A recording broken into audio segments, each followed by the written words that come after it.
A very good afternoon to all the viewers. Myself, Dr. Rajesh Singh, Associate Professor at Parul Institute of Law, Parul University. First of all, I will present one PPT over here for the description of our eminent speakers. There are two speakers. One is Mr. S.D. Sanjay sir. Uh, just a minute. So, just yes.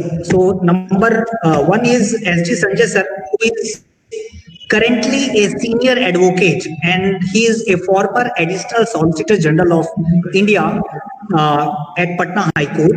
Sri S.D. Sanjay sir was born in the modest family as a teacher, and he did his schooling and graduation in the commerce stream with honors from Patna University in 1978 to 80 batch, securing first class with distinction in accounts.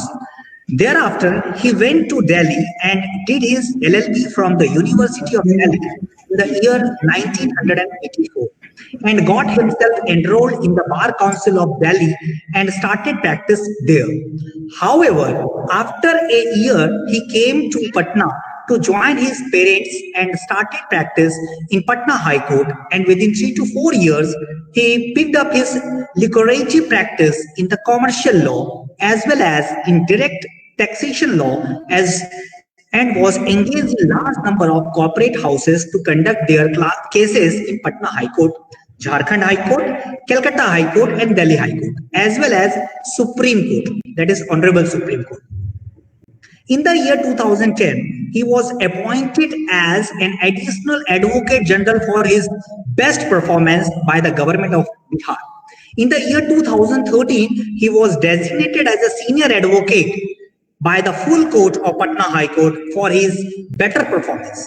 He worked as an additional advocate general till he resigned from the post on 2nd January 2014.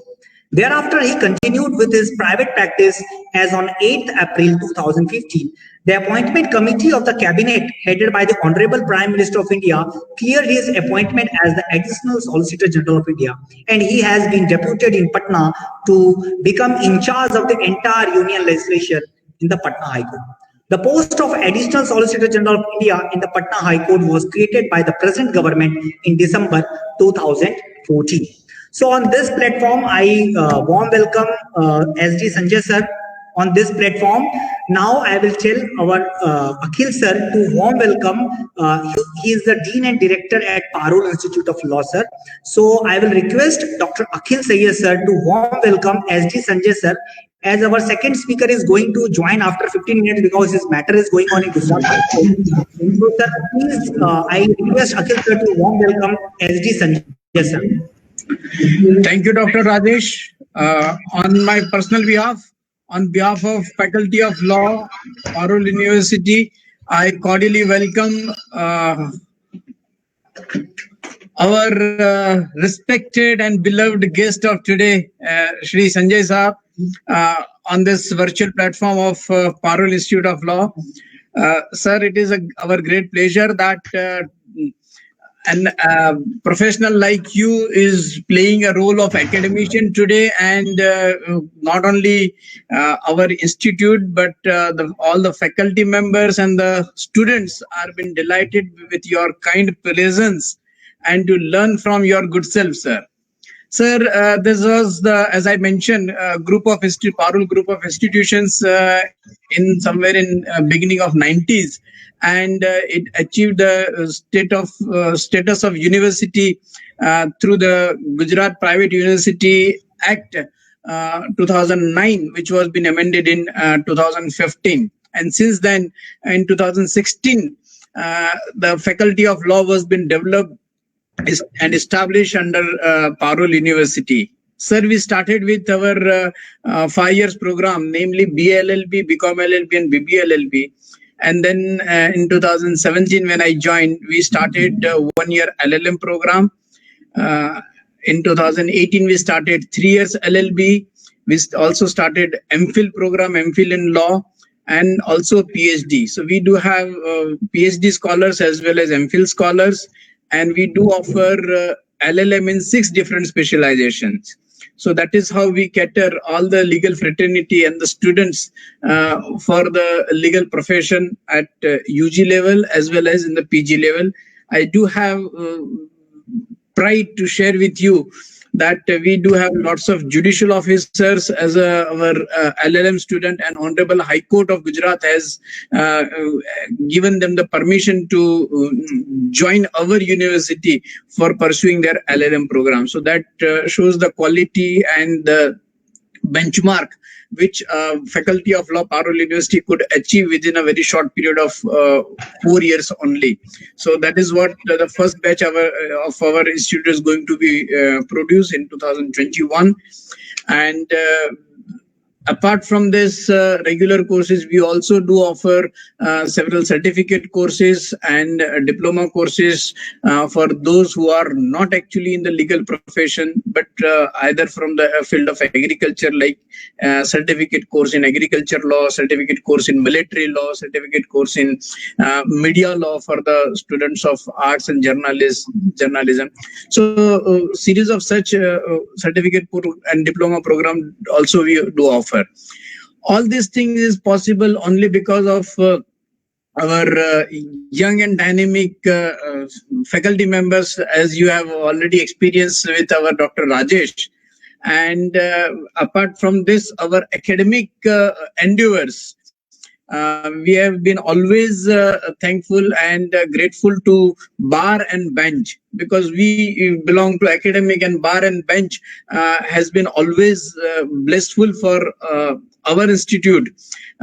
Justice Ravi Tripathi, the judge from retired from High Court of Gujarat, and Justice Marketing Kaju Saab are our adjunct professor.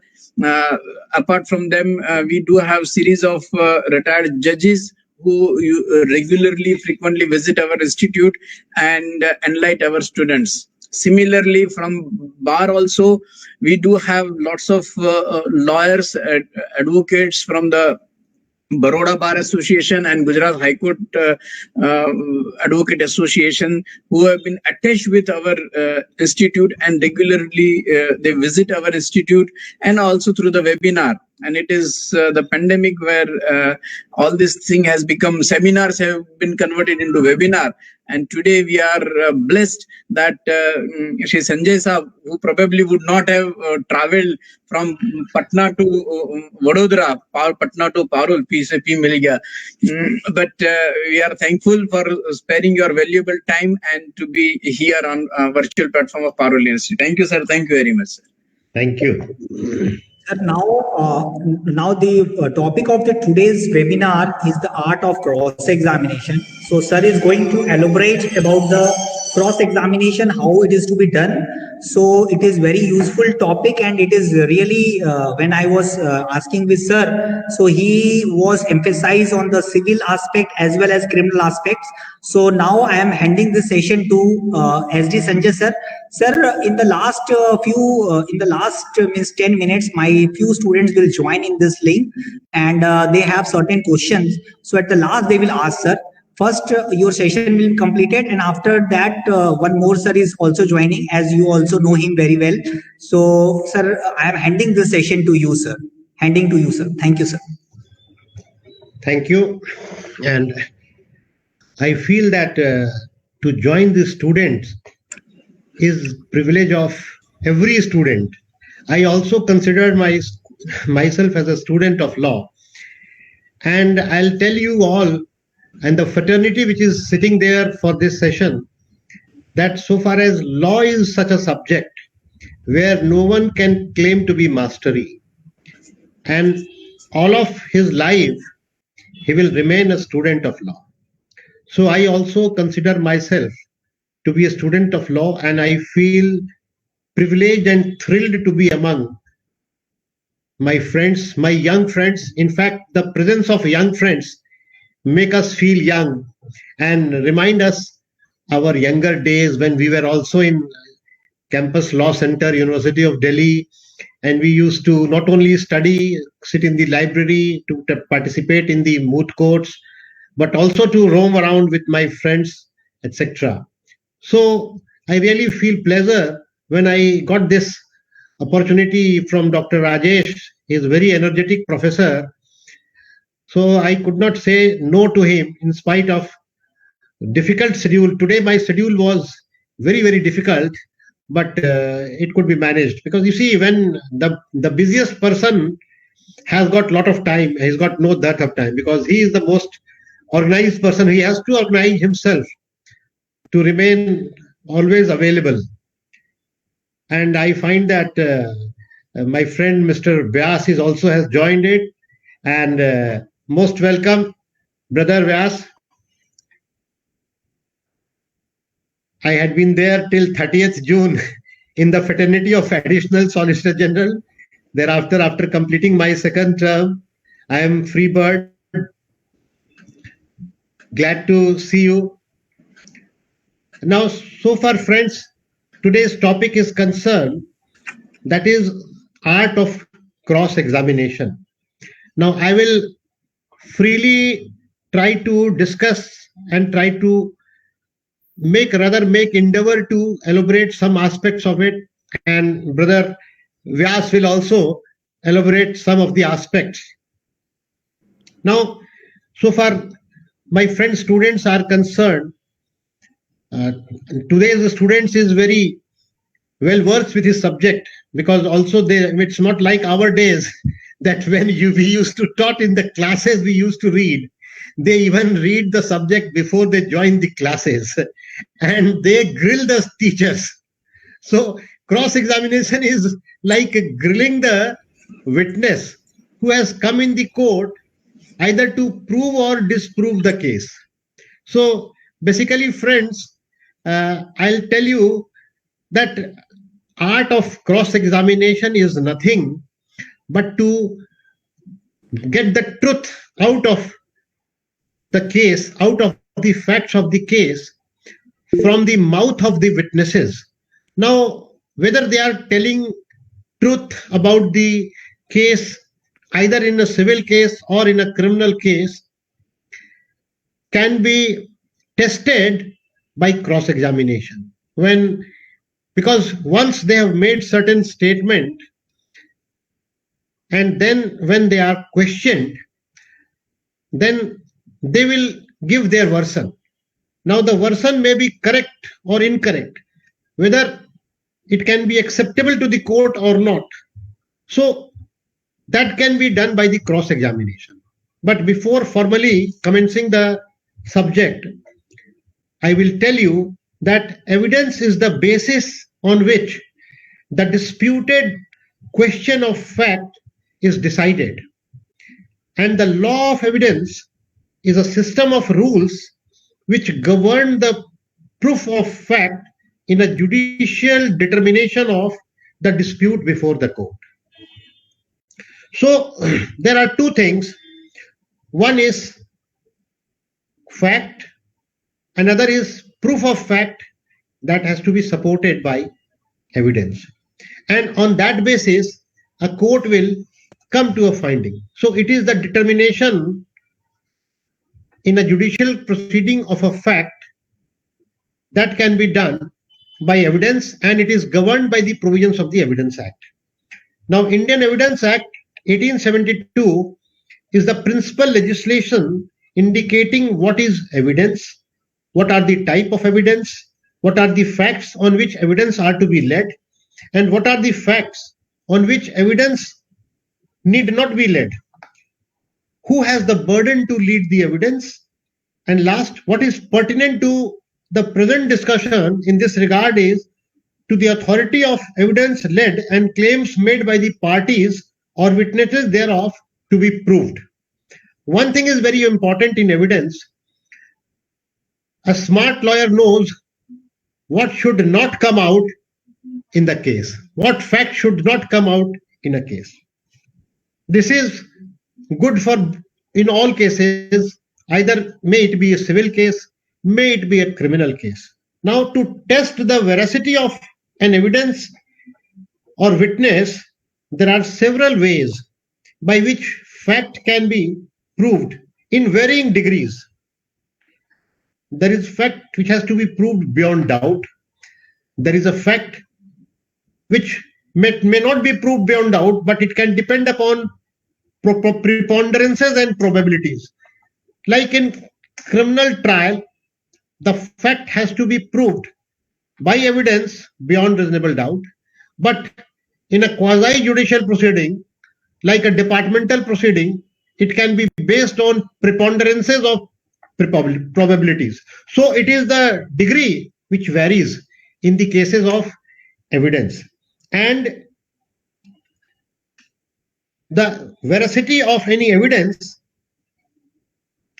is to be considered like on the basis of materials like affidavit, which attaches a degree of authenticity to a statement of witness which are parties to the case, because you see, whenever affidavit is there, affidavit is nothing but what has been stated on oath. A person has to subscribe oath by a notary public or by an oath commissioner who has been given the authority to subscribe the oath, and the witnesses, after taking oath, when he says something, when suppose it comes out to be false, then the witness is liable to be prosecuted for false evidence.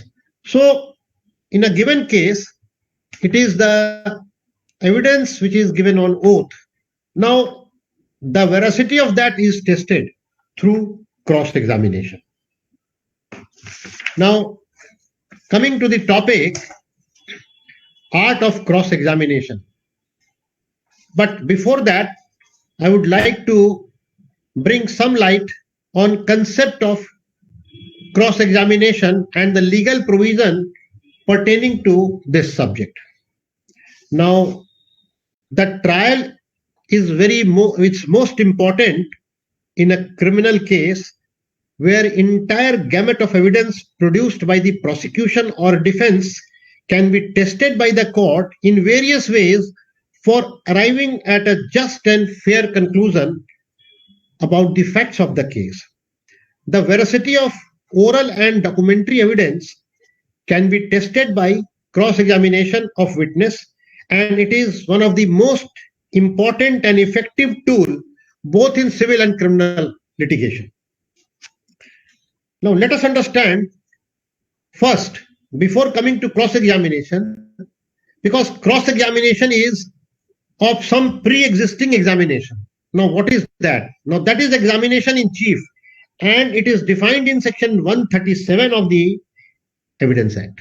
Now my friends must be having the Book of Evidence Act, and if they will refer section 137, my friends will find that it says the examination of a witness by the party who calls him, and then his statement will be called as examination in chief.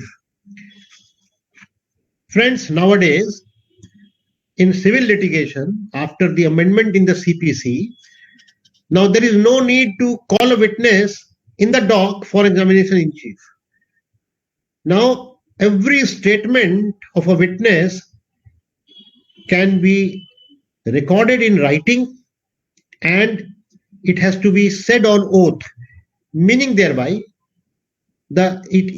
before oath commissioner or notary public, it has to be on oath, and it is filed in the court. Therefore, in order to save time, the legislature, Union Parliament in its wisdom amended the law and said that earlier there used to be cross-examination for number of days. To reduce that time, now you can file the entire examination in chief in the court on oath, that is on affidavit.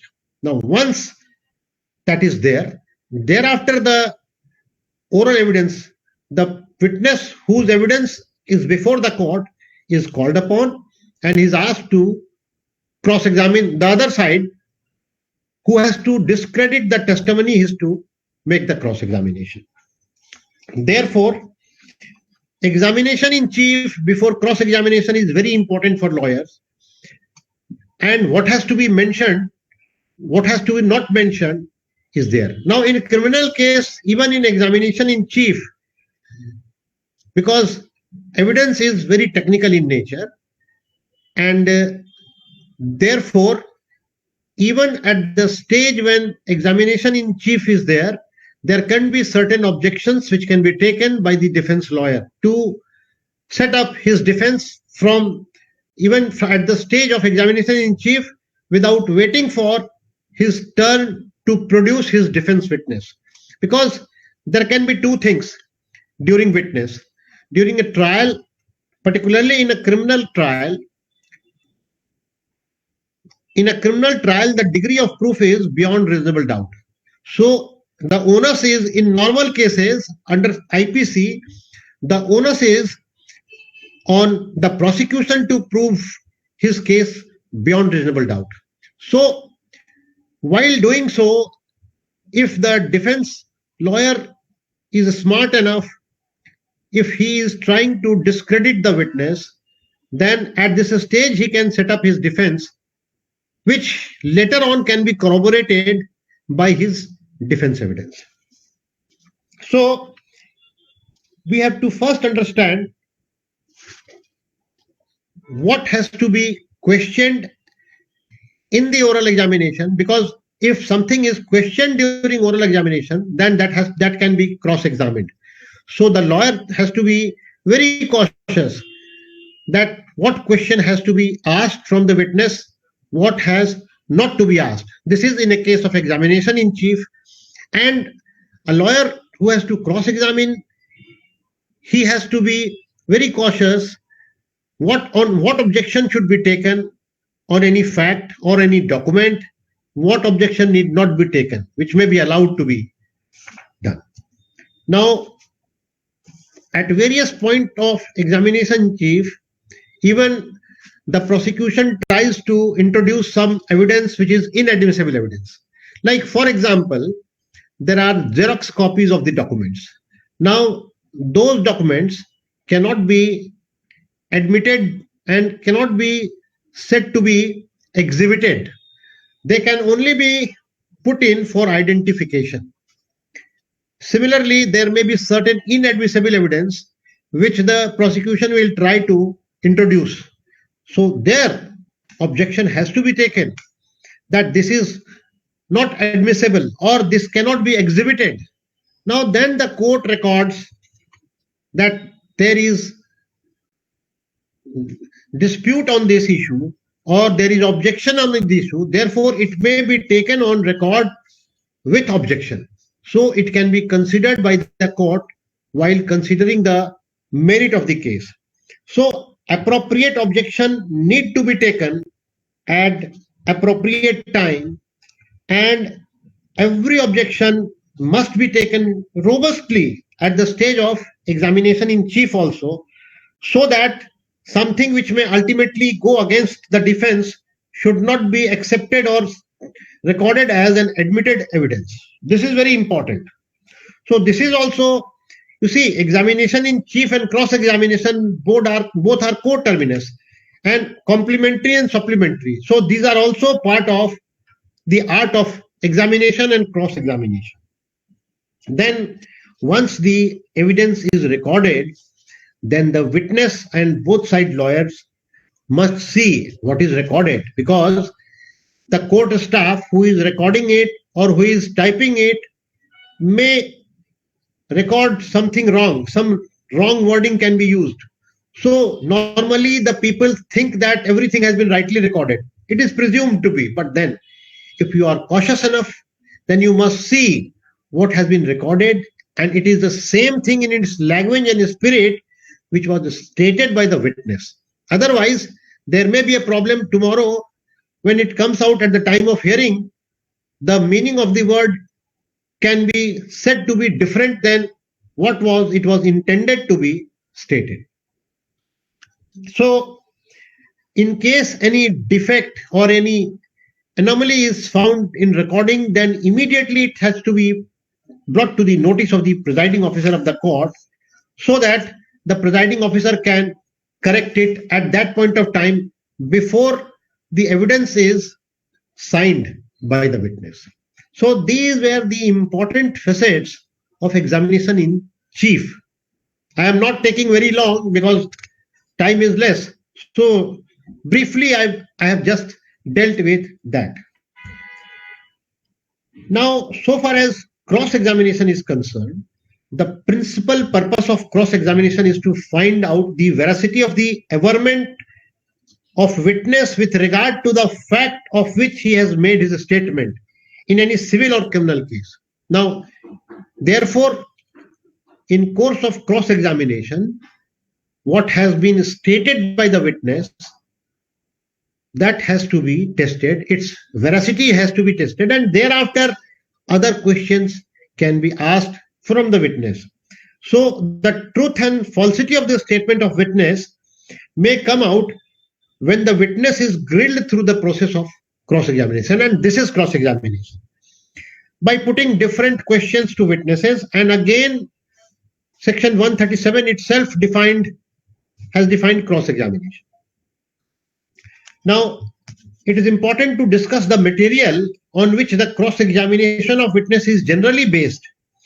Primarily, the statements made by the witness in their evidence, both by way of affidavit or in examination in chief, along with exhibited documents or other documents produced, are the very basis of every cross-examination. Now, such documents are generally encompassed in charge sheet, in a criminal case, or supplementary report. It includes arrest memo, seizure memo, first information report, inquest report, post-mortem report, site plan, statements made under section 161 and 162 of the CRPC.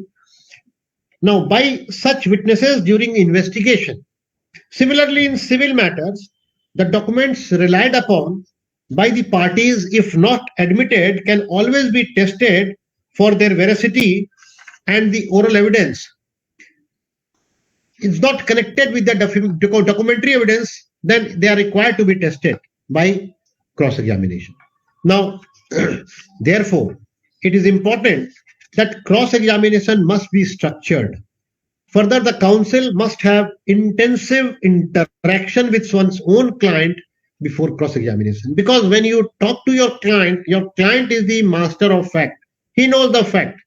So, if you have intense discussion with your client about the facts of the case, about the subject, then it will be easier for you to contemplate what has to be asked to bring the truth out from the mouth of the witness. Now, you have to keep in mind that you are putting your client's story and your client's version before the court. And you would be surprised to realize that your client, even while thinking that something is not relevant or important to a case, might mention or state something which will be your winning stroke in the case. If you simply sit with the client and discuss, now the discussion will give you an insight as to how you can build into or demolish the statement of a witness through careful cross-examination and prove the case which is based on either correct or incorrect facts. On many occasions, various questions may be asked from a witness which might not have been contemplated by them, or a party making cross-examination wants it answer which suits to his client. If the answer is given yes or no, for such situation, the witness has to be made ready to think twice before answering such questions. One of the answers from a witness can be that he was knowing, but he does not remember. Because you see, saying that I do not know make you or may discredit you that, oh, this witness does not know anything and still he has come to depose. So while saying many things about the facts of the case, if some question which comes, which you may not be knowing, but which is connected with the fact of the case, the answer should be, yes, I know, but I don't remember. Because you see, at the time, you know that the trial takes place after 3-4 years in criminal cases, or in civil cases, also in suits. After the date of occurrence, the trial begins after 4 years, 5 years because of the pendency in our country. So, with this backdrop, we will proceed to discuss various aspects and principles which one should remember while structuring your cross-examination. Now, there cannot be exhaustive facts on this, or exhaustive aspect, but some of them can be, like when a witness come in the dock. Nowadays, we are in the day of social media. Credibility of witness, his background, his reputation, whether he has been going to the court every time to witness in number of cases. So there are many facets which one can check before examining a witness or cross-examining a witness. Now, I am reminded of one wording of my senior. He used to tell us when we used to go to the court for appearing before a judge, read your brief before you, read the judge before you read the brief. First, we have to read the mind of the judge. Similarly, one should know the background of the witness. If you know the background of the witness, now suppose a witness who has come in a court, he is already an accused in 4 or 5 cases. Now, this may not be very relevant in your case, but it can be brought to the notice of the court for the purpose of credibility of the witness. And it can be said that, my lord, he is already an accused. What can be his credibility? He has committed number of crimes and he has come to help and support his friend. So this is one of the aspects. So you have to first check the background of a witness, and you can also discredit him by questioning him on his background also. Then defense. Now, in a criminal trial for a lawyer appearing for defense, it is never early to put forward your defense. Now, I would suggest you to put forward your defense even at the stage of cross-examination of a witness or prosecution witness. Don't wait till the defense witness. And defense must consistently come out during the cross-examination as well. Otherwise, the case may not be proved beyond reasonable doubt. So, a credibility of a prosecution witness can be challenged there. And if he can be discredited, then the case cannot be proved beyond reasonable doubt. So, direct question you can put, and you can even structure it in a manner to build your defense in a roundabout way also. You can put a very remote question, and after that answer, you can put a direct question and then connect it with the remote question. So this is how you can reach.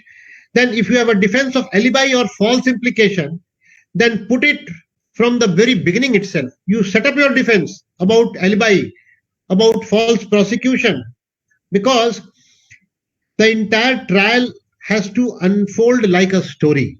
Now you have to unfold like a story. So you have to structure it one question after another, and the only purpose in your mind is how to discredit the witness, prosecution witness, in the interest of your client. Now, the best part of building up your defense at the time of cross-examination is that it will enable the court to get the basic understanding of what you are asking and what will be your defense, and to grasp your defense in a better manner while understanding the case at the stage of cross-examination itself. So when you will be coming with that defense evidence, then the court will understand that now the defense is corroborating his evidence, which he had set up at the time of cross-examination, and what was in the mind of the defense lawyer at the time of cross-examination. Then a lawyer who is to cross-examine must have understanding of law. So importance of good understanding of substantive and procedural law cannot be stressed enough, and is always quite essential for effective cross-examination by any advocate. Now, for example, it is expected of a lawyer to know the basic ingredient of the offenses and possible defenses in offense like theft, murder, unlawful assembly, cheating, breach of trust, or forgery. Now, you have to be aware of the procedural requisites, like what documents require registration, what documents require stamping, what documents need to be filed in original. When a party filed their certified copies, what are the public document. So that can straight away be exhibited during the defense evidence. Then there are certain aspects, section 311 CRPC, how to recall your witness. Suppose something has been left out, which is very important you consider, then you can make an application in the court about that witness to be recalled, and if the court considers it in correct perspective and right, then the court can permit. And if the court thinks that yes, there may be certain aspect which can be brought on record by way of evidence, the court can permit it. So this is another aspect. But then it is settled law that 311 cannot be used to fill up the lacuna. Then section 391 CRPC. Now it provides for additional evidence even at the appellate stage. This is not very connected with the cross-examination, but at appellate stage also, when any evidence is brought, then right is given to controvert it to the other party. Then a very important aspect in a trial is section 313.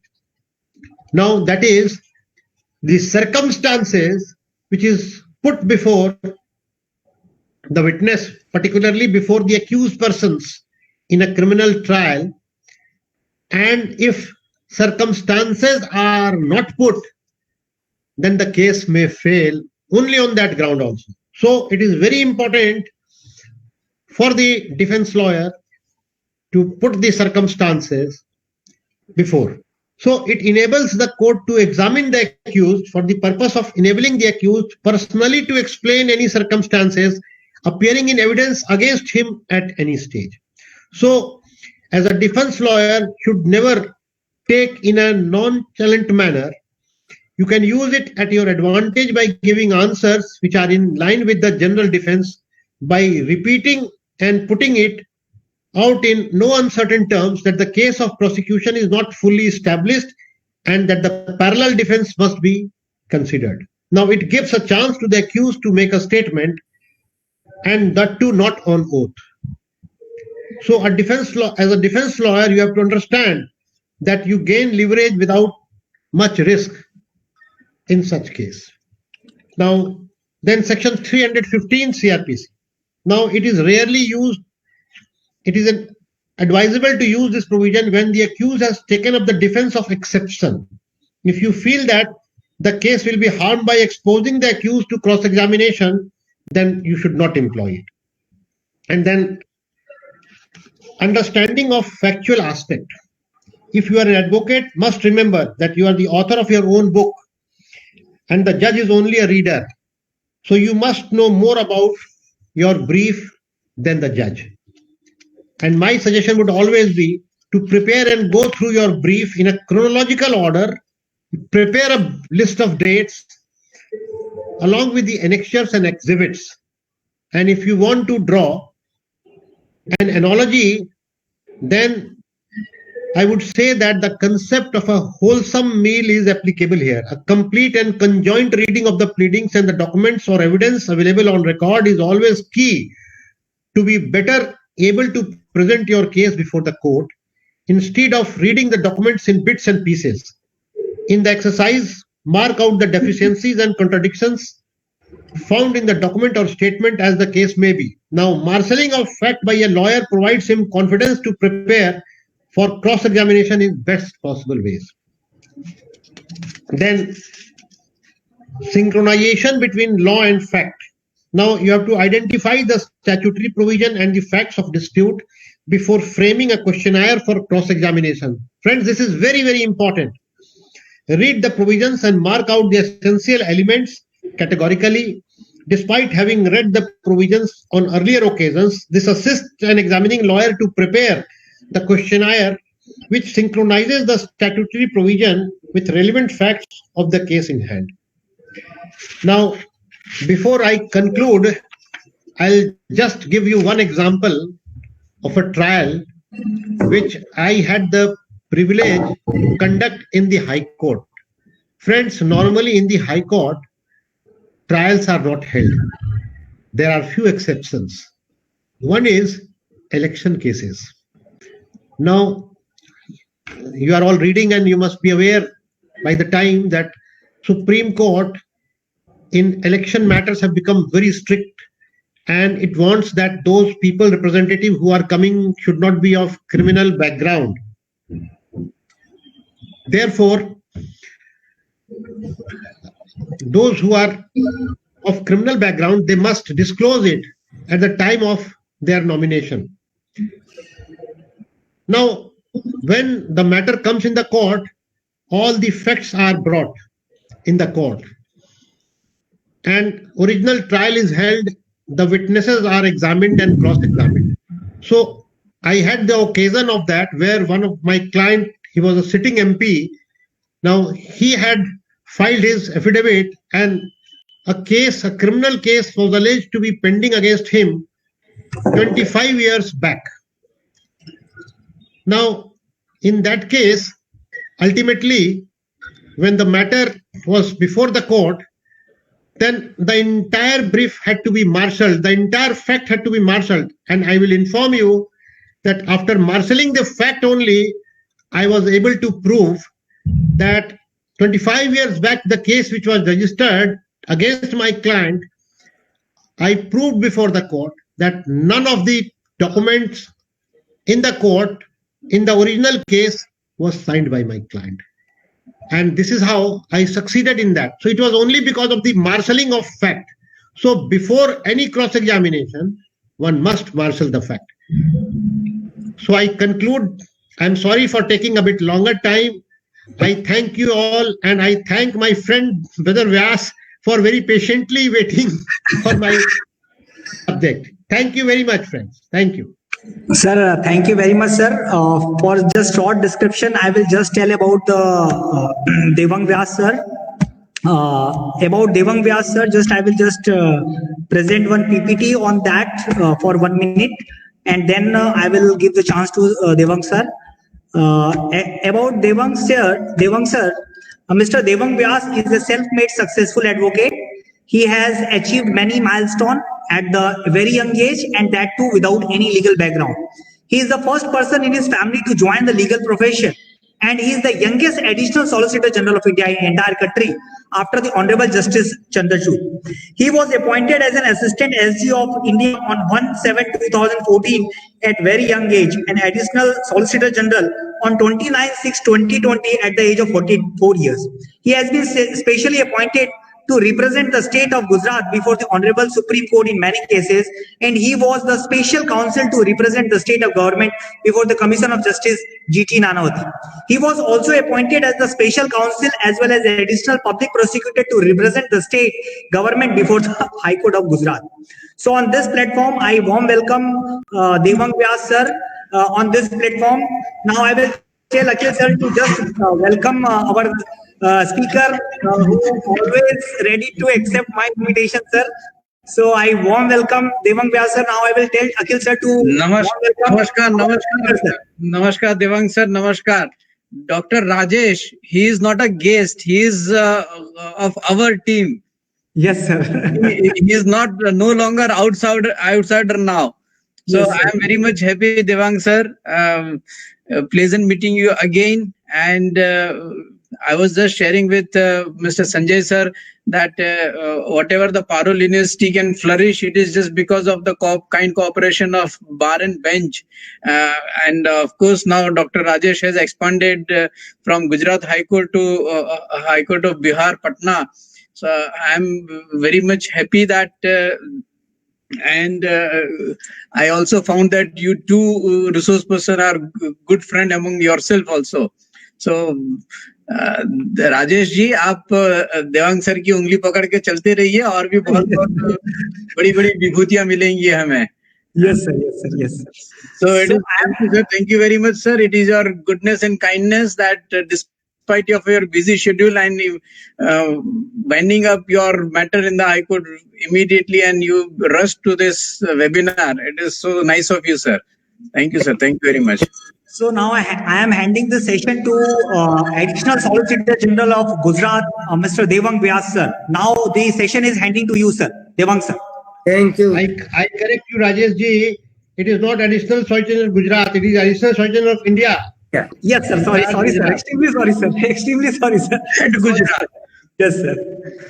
Thank you, Rajeshji. Thank you, Akhilji. And a very warm welcome for a lovely evening, which is now, the tone is set very well by Sanjayji. Sanjayji, I would really thank you for agreeing to share the platform with me. What you have said has really not only helped almost everybody who is listening, but also to people like me who are yet to learn so many things from people like you. Sir, you have been a very guiding senior friend, and I would really thank you in every walk of my life from whatever I can really gather from you, sir. Sanjayji, you really spoke very well. You, in fact, told everybody as to what are the basics and what are the most important facets of a cross-examination, be it a civil matter or be it a criminal matter. And you have covered every possible provision. You have been very kind in terms of really detailing every aspect. And it is not that I was waiting very patiently for my turn to come. In fact, it was so educating that I really wanted it to go on and on. Now, taking clues, as I understand now, Sanjayji, I have to match your standards as well. The way you have spoke very well. I would really want to keep it very ex-tempore. Since Sanjayji has taken students as also every listener as to what cross-examination is all about, let's go back to the very subject for which all of us are here. The subject is art of cross-examination. So one really needs to be very mindful of the fact that it's an art. It's an art in motion where you really will have to apply yourself as a lawyer. As a lawyer, you would come across n number of aspects in your professional life. Cross-examination, I believe, is the most challenging part thereof. Cross-examination would really test not only your mettle, but it would also test you as an individual as to how patient you are, how persistent you are, and how committed you are in bringing out the truth. As Sanjayji very well said, that the whole idea of cross-examination is to bring out the truth out of a witness. Now, when you are to bring truth out of a witness, you will have to be mindful of certain basic aspects. See, ultimately, cross-examination is a very human thing, I would say. Now, why I say it's a very human thing? Because, of course, over and above, ultimately, only the human being entitled to become witness. In fact, we have had instances in our history, not only of this court or this nation, but others as well, where there have been extraordinary circumstances where even those other than human were also cited as witnesses. Let us now, as of now, focus only on humans. So, when it comes to human, it's a very human thing because you will have to always be very clear that the person who you ultimately intend to cross-examine as a witness is a human being who would be really exposed to his own psychology as well. An area where you really can exploit the best out of him and you can bring him to a situation which is so helpful to the book that you yourself are writing, as Sanjayji said. Because a judge is ultimately just a reader of the book. He will read it and he will deliver his judgment on the same. Ultimately, the onus lies on you as to how you weave your story. Now, when I say cross-examination is a very human thing, we'll come to that a little later. See, basically, you as a lawyer will have to be very well prepared. The emphasis put on by Sanjayji, as also every senior lawyer would want to put on, is that unless you yourself are fully prepared, unless you yourself are completely aware of the whole basic facts of the case, and not just your side of the story, you will also have to keep in mind the other side of the story. And it is not just being aware of what other side story is. What is more important is you will have to comprehend as to what other side might come up with. See, sometimes things are laid in pleadings, be it a civil matter or a criminal matter. Pleadings are most essential. It becomes your duty as a lawyer to be aware of complete facts, not just what is pleaded, but also extract maximum out of your own client also when you are taking that instructions and when you are preparing the pleadings. There may be so many things that you probably would be advised at a later stage of your life. Your experience will teach you, your seniors will guide you in that field. But there will be so many things that you will have to mandatorily mention in your pleadings. At the same time, there would be areas which we often refer to as gray areas. So you will have to tell the truth. At the same time, you will have to allow those gray areas to exist so that you are not ousted because of those aspects right at the threshold. Now, whenever a matter goes for evidence, for recording of evidence, Sanjay Ji has brought it to your notice that now, in view of the amendment in CPC, all examination in chief are on affidavits. The idea is to save time, the idea is to save a lot of man hours, and the idea is to ensure that courts are not overburdened, because one of the greatest challenge that the judiciary faces is piling up of cases. And as lawyers, we are most essential part of the entire institution where we will have to contribute. So keeping that intention in mind, to address that problem, legislature has deemed it appropriate to come up with these provisions which are amended now. Now, when a person would say so many things in cross-examination, examination in chief, he would also want to withhold on so many things which he would know, because ultimately the pleadings are prepared by lawyers. So he would want to withhold so many things which would really be very detrimental to clients' interests. Ultimately, as a lawyer, you will have to take a holistic view. You will have to really prepare yourself well, not only on the pleadings, but even allowing yourself to be privy to things which can be read between the lines. So this is where the art steps in. The art form is that you will have to not only read between the lines, but you will have to extract it out of a person who is really not that willing to say it aloud. That essentially is the art of cross-examination. Now, while you prepare your case, when you know your facts, when you know your case, things or which are written there or things which are otherwise to be brought on record, you will have to prepare yourself in a way where you are aware that this is going to be the trajectory and this is ultimately going to be your object which you seek to achieve. Now, that, largely speaking, would be dependent on the matter, the periphery of the matter, the veracity. At the same time, it will also have to be isolated, and you will have to really create fragments as to what you want to extract out of a particular witness. So the larger trajectory would really help you in ultimately achieving the object that you seek to achieve for your client. At the same time, you will have to realize that every witness has something else and very different thing to bring on record. It is your job, it is your duty to comprehend as to what are the things that you want to come on record and what are the things that you probably would want to avoid in terms of bringing them on record.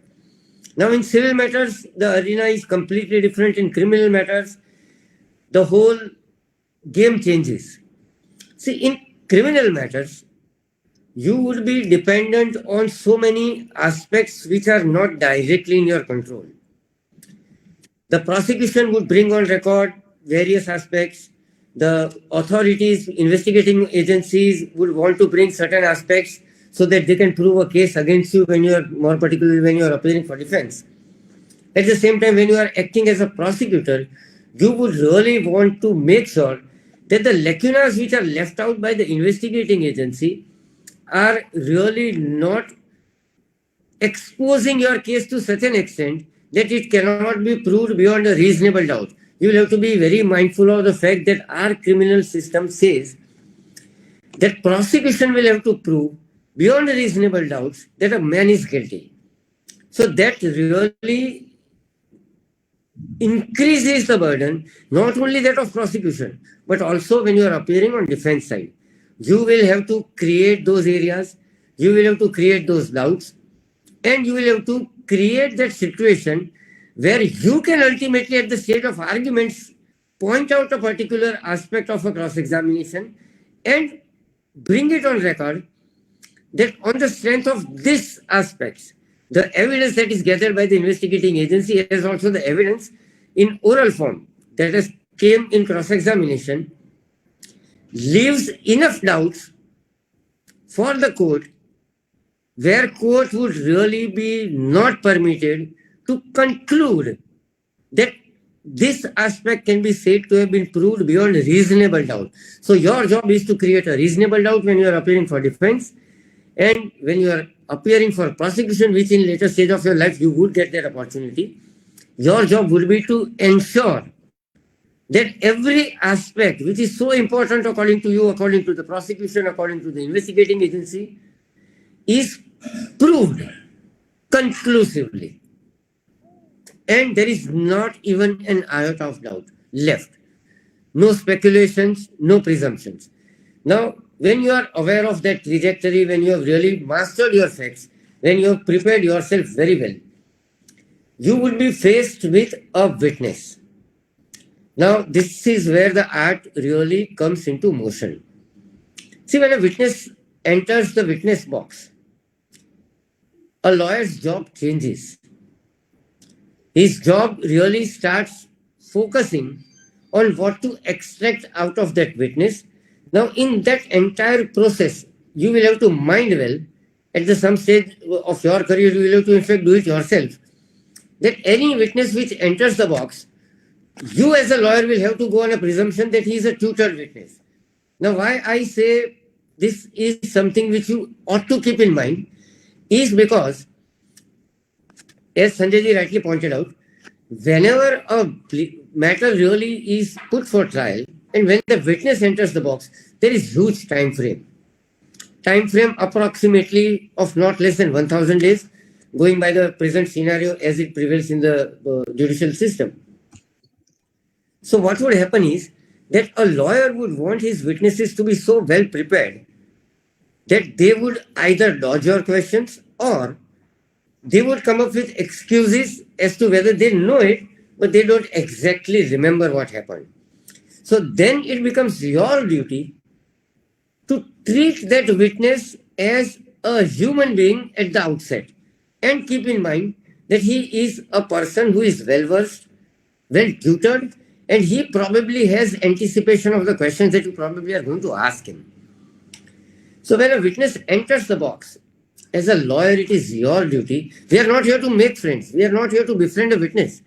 At the same time, when he enters the box, even if you are to cross-examine him, your ultimate object is to bring out the truth out of that witness. Your ultimate object is to make sure that what really needs to come on record is brought on record, and that has to be exclusively in your domain. It is where your job really requires you to be the best. So you will have to make sure that when a witness enters the box, you will have to, give him that confidence. You will have to give them initially that comfort level.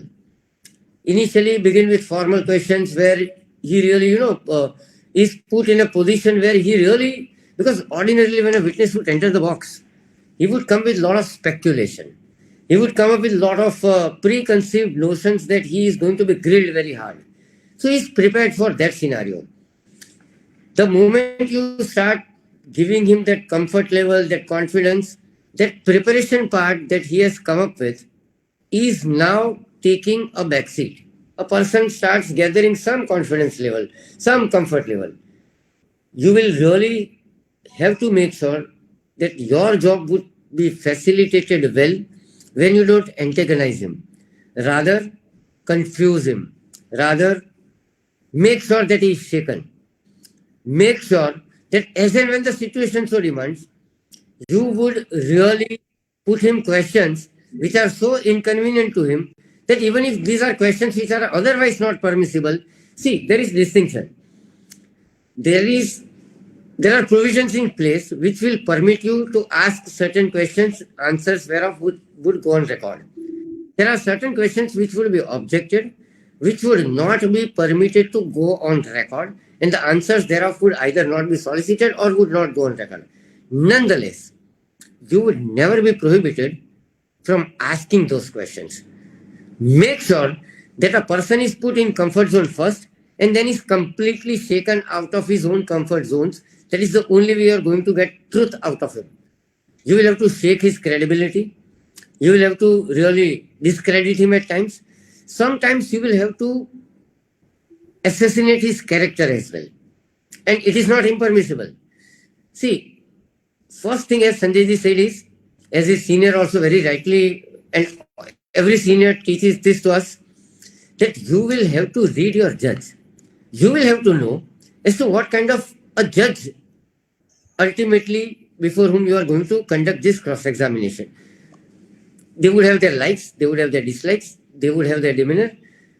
At the same time, you will have to go by demeanor of the witness, because that is what a judge is going to observe.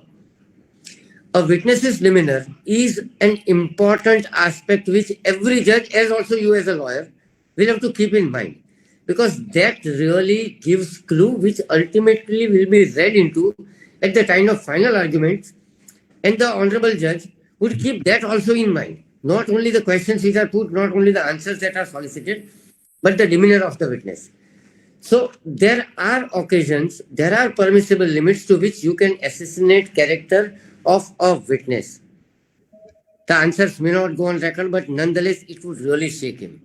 It would really leave him in so discomfort that he really would start answering your questions. There are witnesses who would be tutored, who would be very difficult. But remember, friends, your preparations would never be taken away from you. Your overall comprehension of the matter, the ultimate purpose that you seek to achieve, these are things which are at your disposal. You will have to be very patient.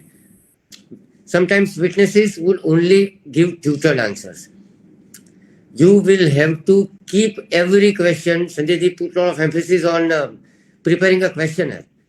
I would want to add one aspect here.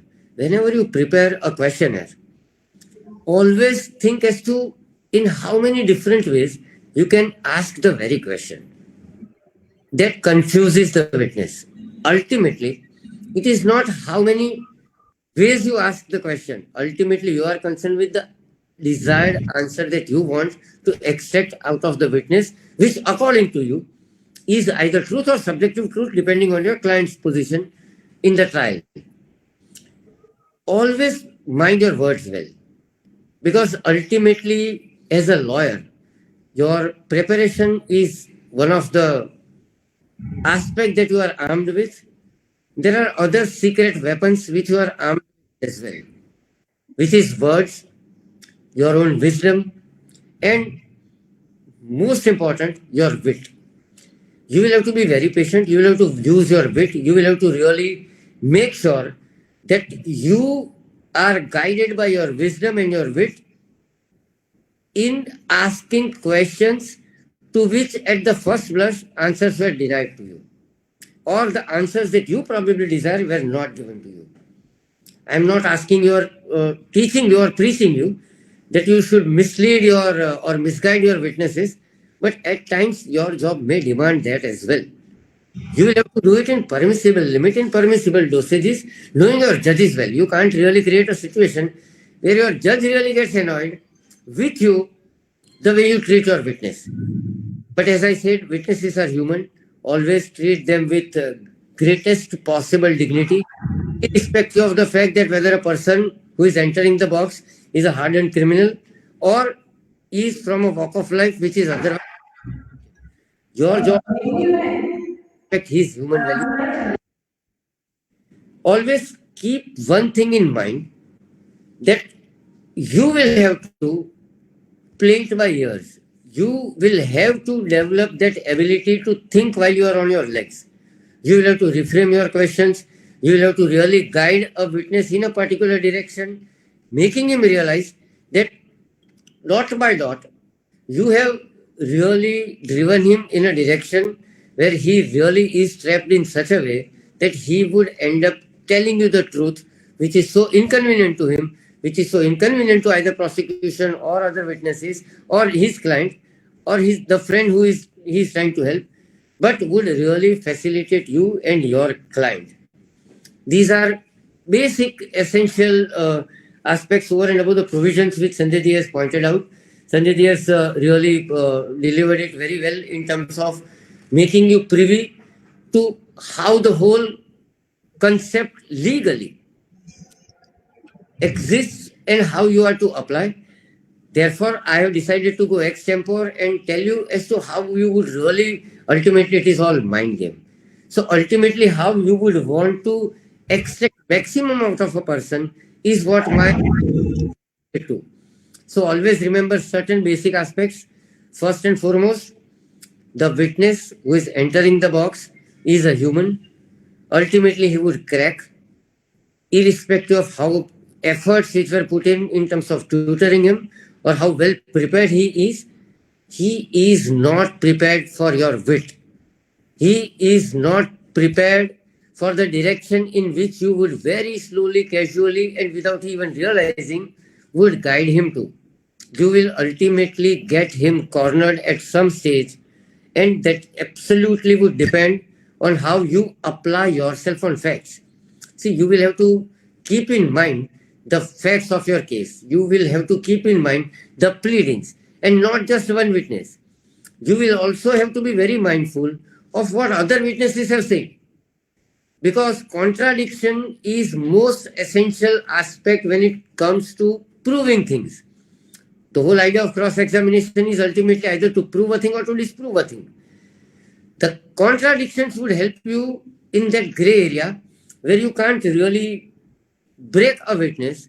You still will be able to get some contradictions out of him, which will be in so dark contravention with what other witnesses may have said, and ultimately you will be able to create that doubt at the time of hearing, pointing out those contradictions to a judge who also would have that demeanor of witness in mind and who would come to a conclusion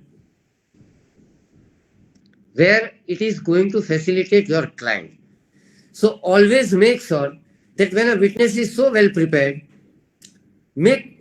irrespective of how well prepared he is on his examination in chief, how smart lawyer has facilitated him and tutored him, he still would not know everything that other witnesses have said. You will have to keep that in mind, and you will have to ultimately create a situation when there are contradictions, and those contradictions would come to your rescue at the time of final arguments, when that entire evidence is to be evaluated on the touchstone of the provisions of Evidence Act and the settled norms. So having said all these things, I would also want to not miss out on one aspect. See, as a lawyer, you will be cross-examining a person. At the same time, as a lawyer, you will also get that responsibility that when your client or your witness is being cross-examined, you will have to take timely objections. Some objections, for an example, Sanjay Ji very well said that the Evidence Act would permit you to put certain questions and leading questions can't be put. You can't ask certain questions. Lawyers still would end up asking those questions. It is your duty at that point in time to stand up and object to such questions being put. You will have to elaborate as to how this question is not permissible, how it is a leading question, or how this question otherwise is irrelevant to the issue that the court is to ultimately decide. It is your duty to make sure that even if your objection is turned down, a footnote is put in the deposition, which ultimately you at the time of argument can take some benefit out of. So as a lawyer, largely speaking, this is how I believe that you would want to conduct yourself as a lawyer and master that art of cross-examination. But always remember, mastering art of cross-examination is a task in itself. It would take a lifetime. The whole aspect depends on you as to how well prepared you are and how wisely you have taken your previous experiences in your stride. You will have to understand the human psyche. You will also have to be very prepared. At the same time, you as a lawyer are called upon to gather some basic technical expert knowledge on the subject on which you are conducting a trial. Because you would be examining and cross-examining experts on the subject. A lawyer is not expected even to be an expert in the law, much less in any other subject, but a lawyer's job is very important here, because as a lawyer, you will really have to be very aware of the basics of the subject on which you are cross-examining a person. Say, for an example, in a criminal trial, you are cross-examining a doctor who has prepared a post-mortem report. You will have to really pull your socks up. You will have to really make sure that you are aware of basics of the medical science as well. And you would put questions to the doctor which would be very technical, at the same time which would be so confusing for a doctor to, at least he would never expect it from a lawyer. It would really put him out of his comfort zone, and you still will be able to extract maximum out of such witness. In the civil trial, you would be cross-examining architects, engineers, and number of experts that probably would be cited as witnesses. You will have to really know basics of every subject that you are ultimately called upon to cross-examine. So as a lawyer, while you are expected to be expert in law, the art of cross-examination would really take you a notch ahead, and it would really compel you to be privy to and be aware of the other walks of life which are technical in nature, and you still will have to ultimately master it. You still will have to keep it in mind that you are not the only expert. Nonetheless, you will have to make them realize that they are not the only expert, and you still will be able to gather the truth out of them. And that is the ultimate object of cross-examination. So when you prepare your witnesses and when you tutor them well. Ask them ghost questions. Know your opponent. Know as to how he operates and what can he come up with, what can he ask. Tutor your witness well. At the same time, be sure that your opponent, your learned friend appearing on the other side is going to do the same. So on this note, having spoken of this basic aspects of this art of cross-examination, more particularly when Sanjay ji had taken you through all the nitty-gritties and technicalities thereof, I just deemed it appropriate to shift the focus here. And this paradigm change, I believe, would help you in gathering that overall scenario as to how you would want to conduct cross-examination and how you would want to master that art. On this note, I would really thank you, Akhil ji, Rajesh ji, Sanjay ji. Thank you, sir. Asking me to speak beyond my permitted time window. Thank you, sir. Yes, sir. Sir, it was really a very fantastic session by both of you. First, I will talk about Sanjay, sir. He has elaborated about the test of veracity of the witnesses. Secondly, he has also that fact, whatever the fact is to be said is to be proved. He has also elaborated the veracity of the evidence of the material. He has also elaborated the degree of the authority. He has also elaborated the evidences given on the art of the cross-examination. It should be a very much conceptual one.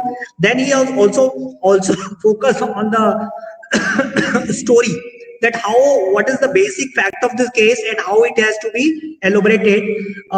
Most of the important parts by the Devang Vyas sir, he has elaborated that whenever you are going to cross-examine, you have to know the story of that witness. To whom you are going to examine, you should know this story, that whether he has previously also gone to certain same type of offenses or not. Then, sir, you have also elaborated various about the cross-examination, that whether the prosecution is going to prove beyond the reasonable doubt or not.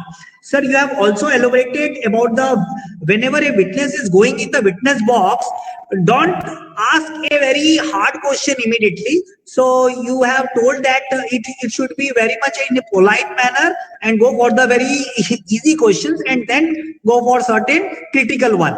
Correct, sir? So what I have understood, sir, we have two students right now. One is Mr. Loganthan. Mr. Loganathan, we have very less time. Can you ask one question to sir? Hello, Mr. Loganathan. Yes, sir. Yes, sir. Yes. Sir, I want to know, sir, in civil matters like income tax, this central excise and service tax, that adjudicating authority used to impose penalties, sir. And they say that this is on the basis of preponderance of probability. So, when the co-accused or co-notice is used to cross-examine others, the authority refused to entertain, sir. Sir, then they used to say that as per the Evidence Act, Indian Evidence Act, they are not the police officers, though, so the cross-examination is not allowed. Sir, is it, sir, please give your comment, sir, whether they are right. Sir, I will give this question to Devang Vyas, sir. Devang, sir, can you elaborate? See, the question that was put was the last part. The earlier part was elaboration of the difficulties that are faced by people while appearing for adjudicating authorities, etc. See, technically, they are all quasi-judicial authorities, ultimately, or even judicial authorities, conducting themselves within four corners of that particular taxing statute. The procedures, though nonetheless, would apply, but they would not apply stricto sensu. Sometimes when these kind of situations arise, and when cross-examination is refused on the ground that they are not police officers, I believe that should not be the approach to be adopted by any adjudicating authority. Ultimately, they will have to keep in mind that a person has a vested right whenever he is ultimately going to be subjected to any punishment or penalty. Ultimately, in civil cases, the ultimate liability would be that of punishment only if the adjudicating authority recommends. Otherwise, he would be fastened with some financial liability. When a person is ultimately going to be subjected to that, I believe cross-examination should be permitted in permissible ways.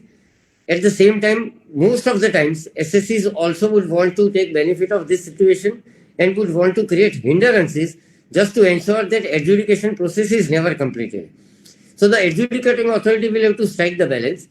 But in my belief, merely because they are not police officers, the cross-examination is not permissible, is not the correct approach, and the lawyers appearing there should really get an order on this and should really get the order taken for the higher forum, namely the High Court or the tribunal, as the case may be.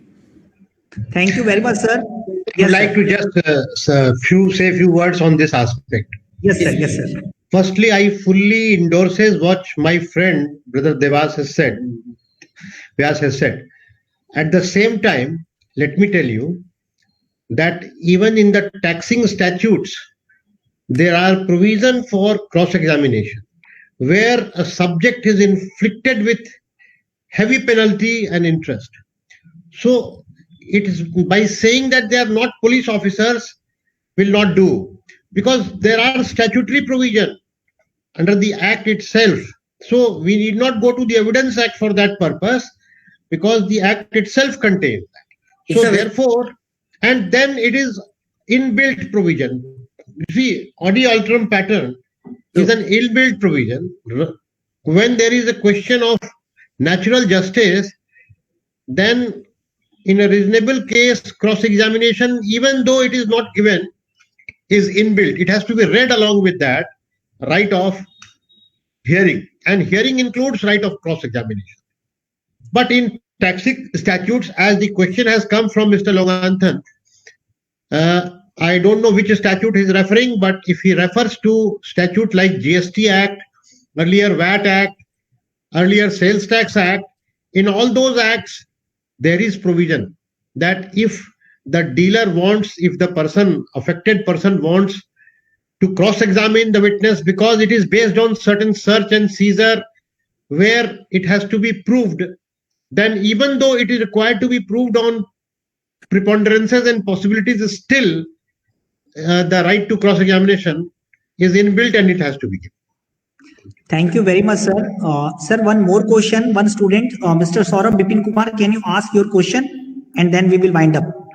Yes, sir. Very good evening to respected speaker, sir. Sir, as we have discussed about Section 313 of CRPC, my small question is, what do you mean by further statements and when it has to be conducted in terms of Section 313 of CRPC? Sir, this question, sir, Sanjay sir. Please repeat your question. We are referring with respect to Section 313. Yes, sir. Yes. For further statement. For Sir, his question is when this 313 is going to be taken in the court, when the trial will run. you see, you must have read Section 313. Now, Section 313 is power to examine the accused. Now, it is the accused when he is in the court. So the normal rule of criminal jurisprudence is that no one can be witness of himself. An accused is not subjected to be questioned on oath. Now, it is Section 313 which gives a right to the accused that he can explain the circumstances before the court. And when he is brought in the dock, he is not required to take oath. So that circumstances has to be put before him and he has to explain it. And it is taken into consideration by the court. If the court feels that the explanation is genuine and acceptable, the court can accept it. Otherwise, court can reject it. So it's important at times, become very important, because you see, if the prosecution, which has to prove a case beyond reasonable doubt, is relying on certain circumstances, and if you do not put it under Section 313, then the trial will fail. It cannot be said that the case has been proved beyond reasonable doubt. So it is well settled. Supreme Court has settled this issue that you must put this as a defense lawyer. Or as a prosecution, one must put the circumstances which is being relied upon by the prosecution before the accused for his explanation. Sir, I have only last question to Devang sir. Sir, Devang sir, in 313 generally they are stating at the last, the accused never say yes. Sir, if suppose accused will say yes, then what will be the what is the issue, sir? Please, sorry, sir. Sir, if the accused will say yes, say for example he will say yes, then immediately the court will convict him. No, it depends on what is he saying yes to. Okay. The 313 stage, you will have to be mindful, as Sanjay ji also pointed out.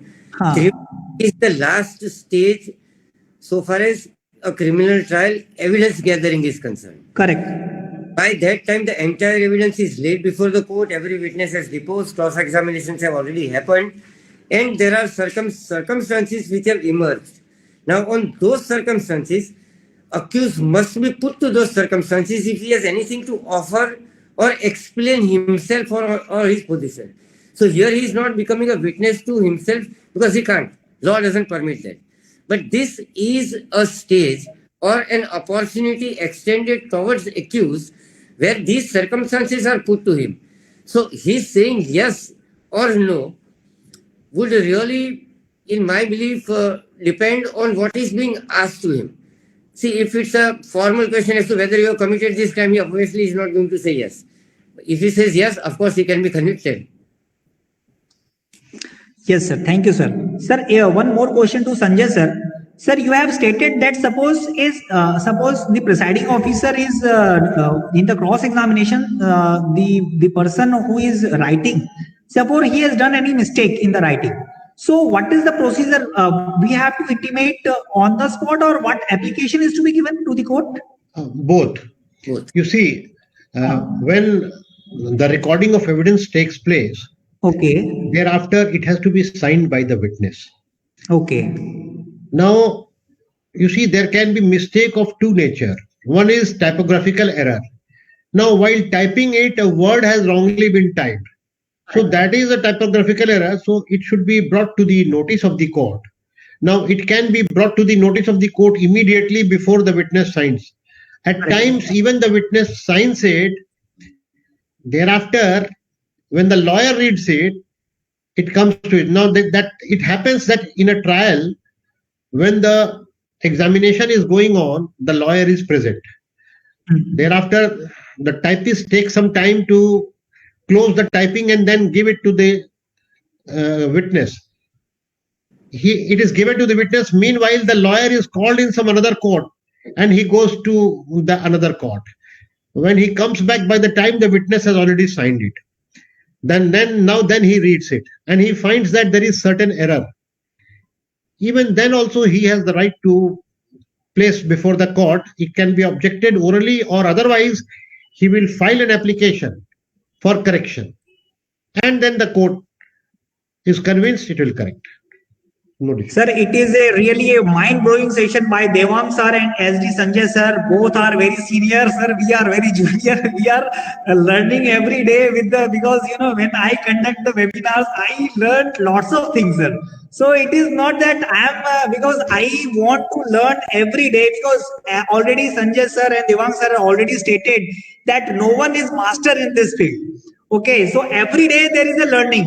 Sir, Devang sir, I want one more thing that, sir, if you can refer any good book for cross-examination so that we can keep in our library. Both, sir, you can recommend any good book which you people are referring when you are getting in the trial, sir, please. On a personal note, I would certainly want to do that. I'll send across a list of books which you can really make available to students, which would really help them. And I'm Okay, sure sir. would want to add up some of the books there as well. Yes, sir. Yes, sir. Yes, sir.